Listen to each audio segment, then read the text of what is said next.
Bienvenue pour cette séquence de paroles de la vie éternelle avec Marc Joseph. Nous sommes aujourd'hui le 15 avril 2024. 15 avril 2024, et je suis revenu te redire qu'il faut garder espoir, quelles que soient les circonstances. Pas de panique, car Jésus-Christ est avec toi.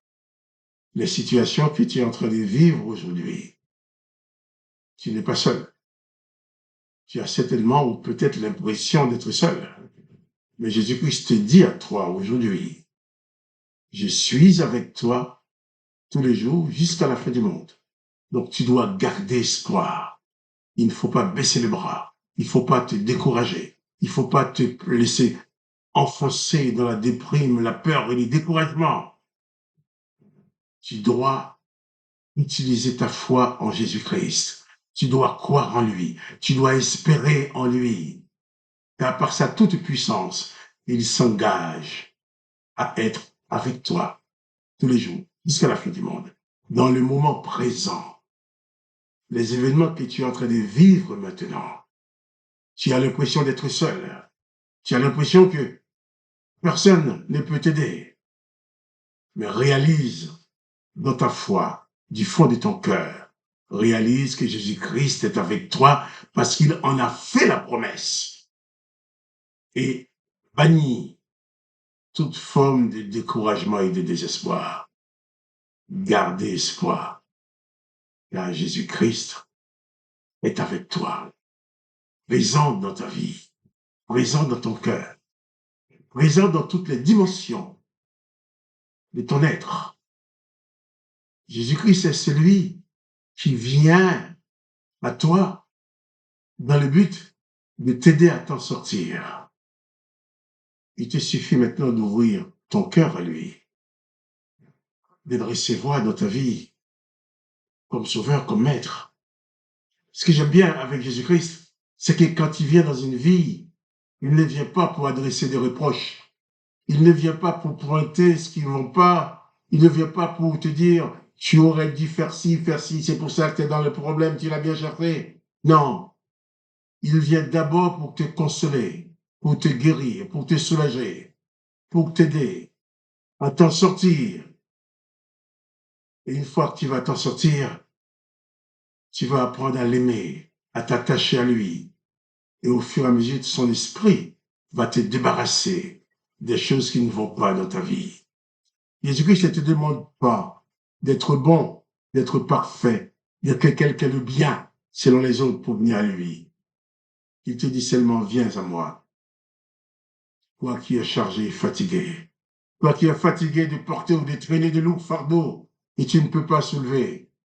Jésus te dit, viens à moi.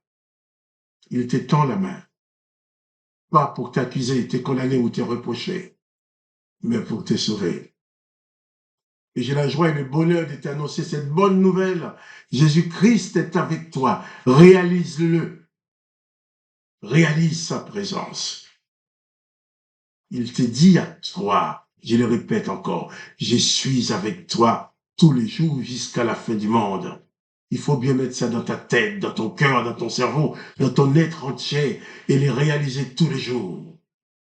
Et Jésus-Christ est celui qui ne t'abandonnera jamais.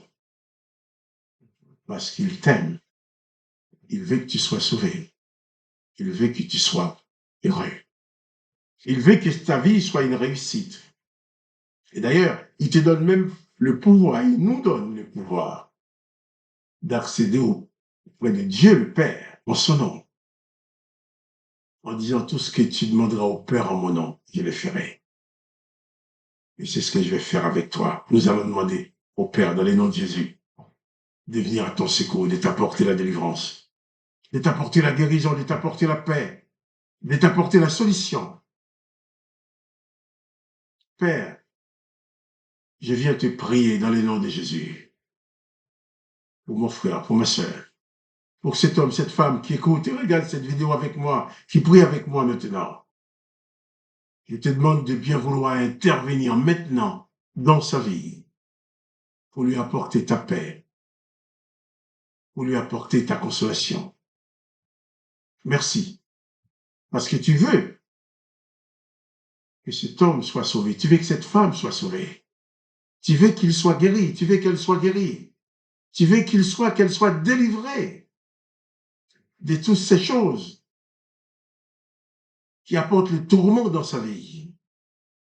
Alors, papa, dans le nom de Jésus, viens. Viens dans sa vie pour consoler, pour le guérir, pour donner la force d'aller jusqu'au bout, sachant que toi, tu es avec lui, tu es avec elle, et tu ne l'abandonneras jamais.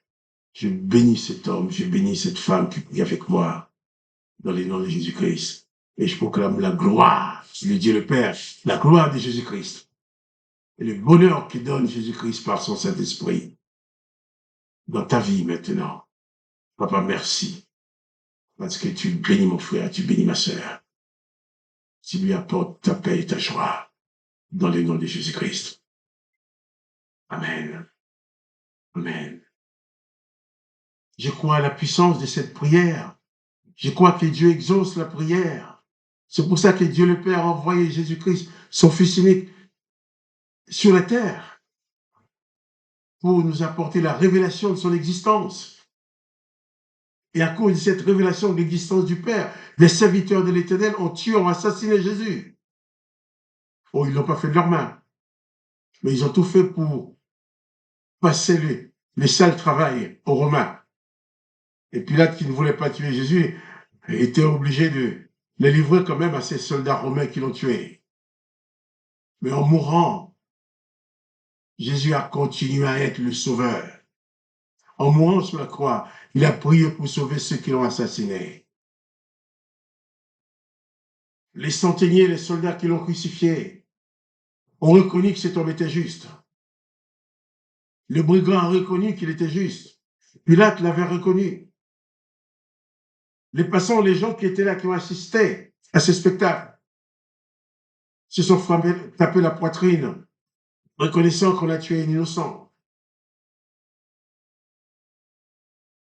Et Jésus, lui, en mourant, dit, Père, pardonne-leur. Il accorde la grâce. Et c'est ce Jésus de la grâce qui te dit, viens à moi, parce que je veux te faire grâce. Même si tu as beaucoup de choses à te reprocher, même si les autres te reprochent beaucoup de choses, moi, Jésus, je veux te faire grâce. Je veux que tu sois sauvé. Je vais te pardonner. Alors, écoute la voix de Jésus-Christ qui t'appelle et qui te dit, viens à moi. Hier, nous avons lu les spectacles de la mort de Jésus. Les gens qui regardaient. Les gens se tenaient dans l'éloignement et regardaient. Luc 23, verset 49. Au verset 50, il est écrit, il y avait un conseiller nommé Joseph, homme bon et juste, qui n'avait point participé à la décision et aux actes des autres. Il était d'Arimathée, ville des Juifs, et il attendait le royaume de Dieu. Cet homme se rendit vers Pilate et demanda le corps de Jésus. Il le descendit de la croix, l'enveloppa d'un linceul, et le déposa dans un sépulcre taillé dans les rocs où personne n'avait encore été mis. Joseph d'Arimathée, c'était un serviteur de l'Éternel, mais on nous dit que c'était un homme juste. Il ne voulait pas accuser Jésus sans cause. Il n'avait pas participé à la décision criminelle des autres pour aboutir à la mort de Jésus. Et cet homme a eu le courage d'aller demander le corps de Jésus pour l'ensevelir. Je suis sûr que ses collègues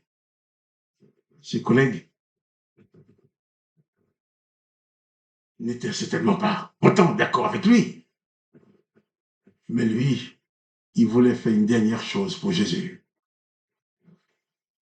Il a demandé le corps pour l'ensevelir. Le texte nous dit, cet homme n'avait point participé à la décision et aux actes des autres.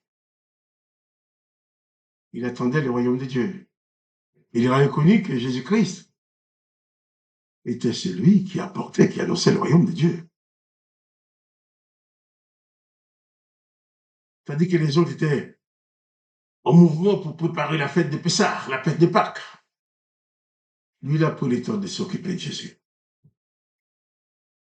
Il y avait l'ébullition parmi le peuple qui préparait la fête.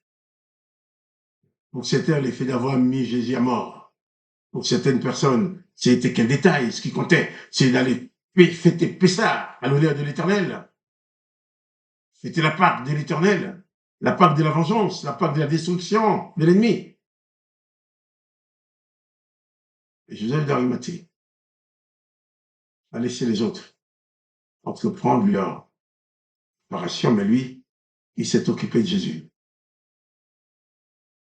On va continuer ce texte demain matin, mais je vais dire ceci. Il ne faut jamais te laisser entraîner par la foule pour faire ce que fait la foule. Même quand la foule est en ébullition, toi, tu peux prendre le temps de t'occuper de Jésus. Moi, je peux être dans la foule, avec du bruit. Les gens font ce qu'ils veulent. J'élève mon âme vers Jésus-Christ. Parce que pour moi, Jésus-Christ, c'est la personne la plus importante de ma vie. Mais Joseph d'Arimathée, Jésus-Christ était plus important que la fête. Puisqu'au lieu de se mettre à préparer la fête comme tout le monde, il a été s'occuper du corps de Jésus. Moi, je ne m'occupe pas du corps de Jésus. Mais l'esprit de Jésus est dans mon esprit, dans mon corps, dans mon être. Alors, même s'il y a du bruit autour de toi, le bruit ne doit pas t'empêcher d'élever ton âme vers Jésus-Christ. Le bruit ne doit pas t'empêcher d'élever ton âme, de prier, d'adresser ta prière au Père. Les bruits, le brouhaha autour de toi, ou les festins, ou l'amusement des autres à côté de toi. Laisse-leur faire le bruit, mais toi, prie.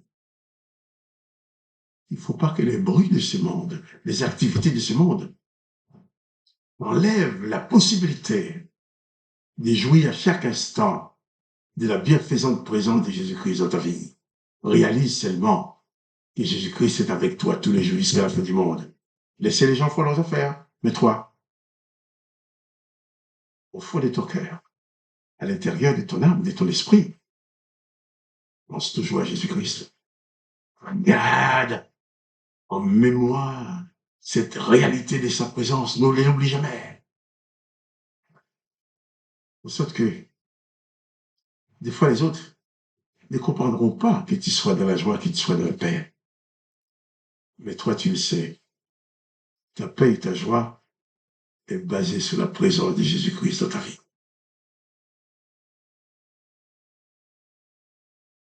Même au milieu de la foule, même quand il y a du bruit, beaucoup de mouvements autour de toi, sois dans le silence de ton cœur, élève ton âme à Jésus-Christ et pas de panique.